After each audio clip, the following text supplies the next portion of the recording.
Perkenalkan, nama saya Siti Nurul Rahma. Saya berasal dari Kolaka Utara. Pada prodi Pendidikan Pancasila dan Kewarganegaraan, saya menemukan jati diri saya sebagai warga negara Indonesia yang baik.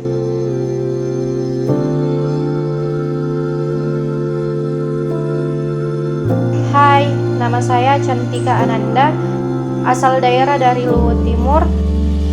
PPKN mengajarkan saya lebih memahami hukum yang berlaku di Indonesia.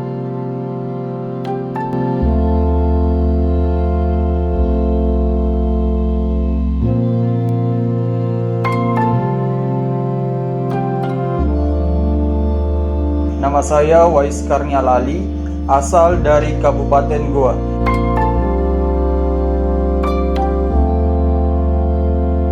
Kami mengajak adik-adik SMA SMK Sederajat bergabung bersama kami di program studi Pendidikan Pancasila dan Kewarganegaraan Fakultas Keguruan dan Ilmu Pendidikan Universitas Muhammadiyah Makassar.